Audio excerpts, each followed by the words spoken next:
Kitab Bilangan pasal 34, batas-batas negeri Kanaan. Tuhan berfirman kepada Musa, "Perintahkanlah kepada orang Israel dan katakan kepada mereka, apabila kamu masuk ke negeri Kanaan, inilah negeri yang akan menjadi milik pusakamu, negeri Kanaan dengan batas-batasnya. Sisi selatanmu ialah dari padang gurun Zin menyusur Edom, jadi batas selatanmu mulai dari ujung Laut Asin di sebelah timur. Lalu batasmu membelok di selatan pendakian Akrabim, terus ke Zin dan berakhir di sebelah selatan Kades Barnea. Sesudah mencapai Hazar Adar, batas itu terus ke Azmon, kemudian batas itu membelok dari Azmon ke Wadi Mesir dan berakhir ke laut. Batas baratmu, laut besar dan pesisirnya, itulah batas baratmu. Inilah batas utaramu, mulai dari laut besar haruslah kamu buat tanda batas sampai ke Gunung Hor. Dari Gunung Hor, kamu harus buat tanda batas ke Lebo Hamat. Lalu batas itu berakhir di Zedad. Kemudian batas itu mencapai Zifron dan berakhir di Hazar Enan. Itulah batas utaramu. Kamu harus membuat tanda batas di sebelah timur dari Hazar Enan ke Sefam. Dari Sefam batas itu turun ke Ribla di sebelah timur Ain. Kemudian batas itu turun lagi dan mencapai tebing danau Kineret di sebelah timur. Lalu batas itu turun ke sungai Yordan dan berakhir di Laut Asin. Itulah negerimu dengan batas-batas sekelilingnya. Para pemimpin yang membagikan tanah Kanaan. Musa memerintahkan kepada orang Israel, itulah negeri yang akan kamu bagi sebagai milik pusaka dengan membuang undi, yang diperintahkan Tuhan untuk diberikan kepada 9,5 suku. Sebab suku Bani Ruben menurut kaum keluarga mereka, dan suku Bani Gad menurut kaum keluarga mereka, juga suku Manasye yang setengah itu telah menerima milik pusakanya. 2,5 suku itu telah menerima milik pusaka mereka di seberang sungai Yordan dekat Yeriko di sebelah timur. Tuhan berfirman kepada Musa, "Inilah nama orang-orang yang harus membagikan tanah itu kepadamu sebagai milik pusaka, Imam Eleazar dan Yosua bin Nun. Kamu harus juga mengambil seorang pemimpin dari setiap suku untuk membagikan tanah itu sebagai milik pusaka. Inilah nama orang-orang itu: Kaleb bin Yefune dari suku Yehuda, Samuel bin Amihud dari suku Bani Simeon, Elidad bin Kislon dari suku Benyamin, Buki bin Yogli seorang pemimpin dari suku Bani Dan, dari anak-anak Yusuf, Haniel bin Efod seorang pemimpin dari suku Bani Manasye, dan Kemuel bin Siftan seorang pemimpin dari suku Bani Efraim, Elisafan bin Parnah seorang pemimpin dari suku Bani Zebulon, Paltiel bin Azan seorang pemimpin dari suku Bani Issakhar, Ahihud bin Selomi seorang pemimpin dari suku Bani Asyer, Pedael bin Amihud seorang pemimpin dari suku Bani Naftali. Itulah orang-orang yang diperintahkan Tuhan untuk membagikan milik pusaka kepada orang Israel di tanah Kanaan." Kitab Bilangan pasal 35, kota-kota bagi orang Lewi. Tuhan berfirman kepada Musa di dataran Moab di tepi sungai Yordan dekat Yeriko, "Perintahkanlah kepada orang Israel supaya mereka memberikan kota-kota dari milik pusakanya kepada orang Lewi untuk dihuni. Tanah-tanah penggembalaan di sekeliling kota-kota itu juga harus kamu berikan kepada orang Lewi. Kota-kota itu akan menjadi milik mereka untuk dihuni, dan tanah-tanah penggembalaannya untuk hewan milik mereka dan untuk segala ternak mereka yang lain. Tanah penggembalaan kota-kota yang harus kamu berikan kepada orang Lewi itu ialah 1.000 hasta dari tembok kota. Segala kota yang harus kamu berikan kepada orang Lewi itu berjumlah 48 kota, semuanya dengan tanah-tanah pengembalaannya. Mengenai kota-kota yang akan kamu berikan dari tanah milik orang Israel, dari suku yang banyak jumlahnya kamu harus ambil banyak, dan dari yang sedikit jumlahnya kamu harus ambil sedikit. Setiap suku harus memberikan kepada orang Lewi sejumlah kota menurut banyaknya milik pusaka yang dibagikan kepadanya." Kota-kota perlindungan. Tuhan berfirman kepada Musa, Berbicaralah kepada orang Israel dan katakanlah kepada mereka, apabila kamu menyeberangi sungai Yordan dan menuju tanah Kanaan, kamu harus memilih beberapa kota yang menjadi kota-kota perlindungan bagimu, supaya pembunuh yang membunuh seseorang dengan tidak sengaja dapat melarikan diri ke sana. Kota-kota itu akan menjadi tempat perlindungan bagimu dari orang yang menuntut balas, supaya pembunuh jangan mati sebelum ia dihadapkan kepada umat untuk diadili. Kota-kota yang kamu tentukan itu haruslah 6 kota perlindungan bagimu. 3 kota harus kamu tentukan di seberang sungai Yordan, dan 3 kota harus kamu tentukan di tanah Kanaan. Semuanya kota perlindungan. Ke-6 kota itu harus menjadi tempat perlindungan bagi orang Israel, pendatang dan warga asing di antaramu, supaya setiap orang yang membunuh seseorang dengan tidak sengaja dapat melarikan diri ke sana. Tetapi jika ia membunuh orang itu dengan benda besi sehingga orang itu mati, maka ia seorang pembunuh. Pembunuh itu harus dihukum mati. Jika ia memukul orang dengan batu di tangan yang dapat mematikan sehingga orang itu mati, maka ia seorang pembunuh. Pembunuh itu harus dihukum mati. Atau jika ia memukul orang itu dengan benda kayu di tangan yang dapat mematikan sehingga orang itu mati, maka ia seorang pembunuh. Pembunuh itu harus dihukum mati.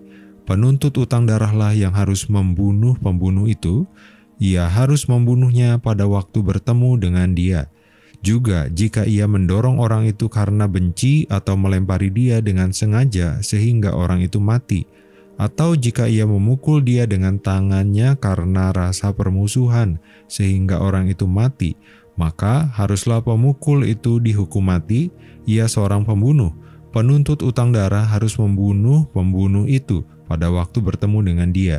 Tetapi jika ia sekonyong-konyong mendorong orang itu tanpa rasa permusuhan atau dengan tidak sengaja melemparkan suatu benda kepadanya, atau tanpa melihat menjatuhkan ke atas orang itu batu yang dapat mematikan sehingga orang itu mati, sedangkan dia tidak bermusuhan dengan orang itu dan juga tidak mengikhtiarkan celakanya, maka haruslah umat mengadili antara orang yang membunuh itu dan penuntut utang darah menurut hukum-hukum ini, dan haruslah umat membebaskan pembunuh dari tangan penuntut utang darah, dan haruslah umat mengembalikan dia ke kota perlindungan, ke tempat ia telah melarikan diri. Disitulah ia harus tinggal sampai matinya imam besar yang telah diurapi dengan minyak yang kudus. Tetapi jika terjadi bahwa pembunuh itu keluar dari batas kota perlindungan tempat ia melarikan diri, dan penuntut utang darah mendapati dia di luar batas kota perlindungannya, dan penuntut utang darah membunuh pembunuh itu, maka ia tidak berutang darah. Sebab pembunuh itu wajib tinggal di kota perlindungan sampai matinya imam besar. Sesudah matinya imam besar, pembunuh itu boleh kembali ke tanah miliknya. Itulah semuanya yang harus menjadi ketetapan hukum bagimu turun-temurun di segala tempat kediamanmu. Setiap orang yang telah membunuh seseorang haruslah dibunuh sebagai pembunuh, menurut keterangan saksi-saksi. 1 orang saksi saja tidak cukup untuk memberi keterangan terhadap seseorang dalam perkara hukuman mati.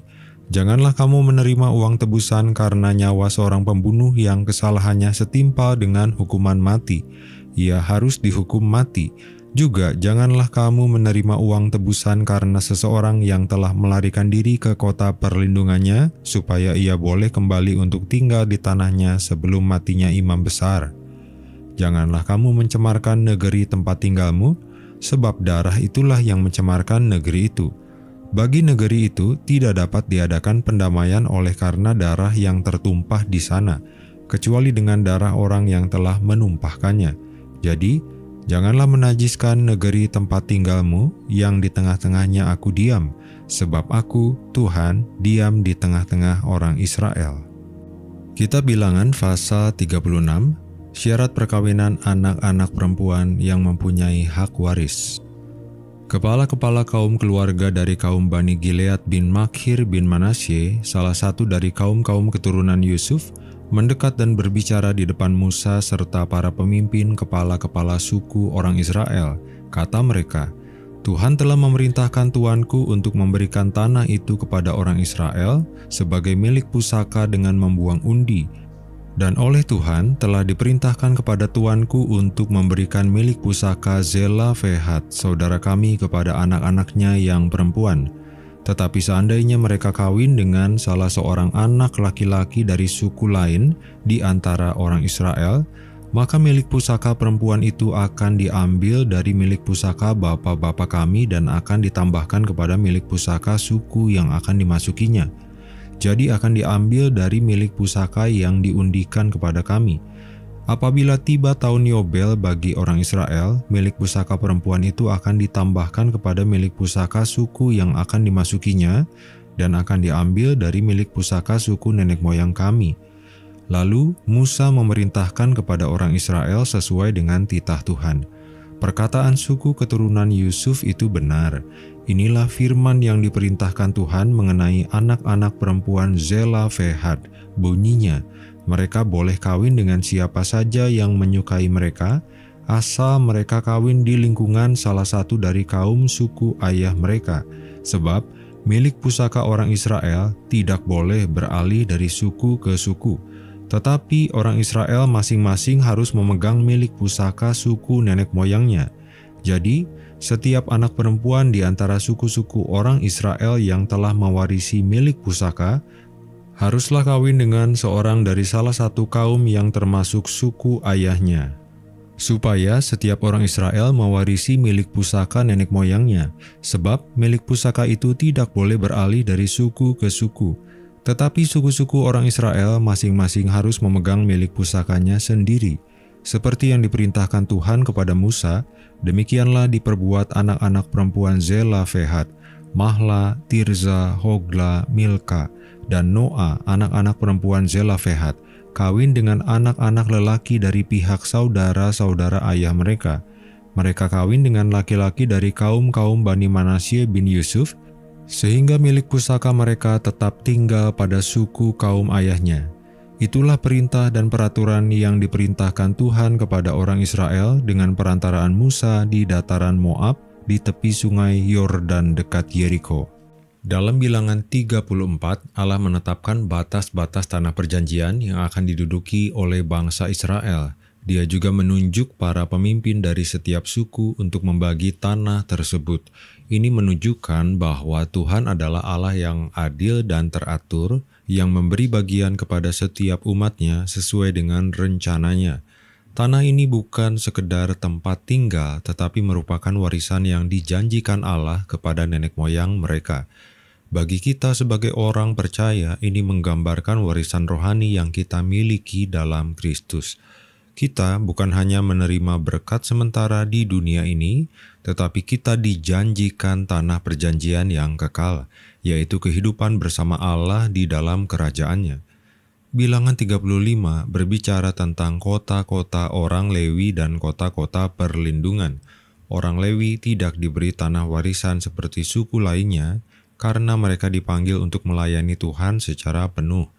Sebagai gantinya, mereka menerima kota-kota khusus di seluruh wilayah Israel, menunjukkan bahwa kehadiran rohani harus ada di tengah umat Allah. Selain itu, kota-kota perlindungan disediakan bagi orang yang tidak sengaja membunuh seseorang, sehingga mereka bisa mencari perlindungan dari pembalasan.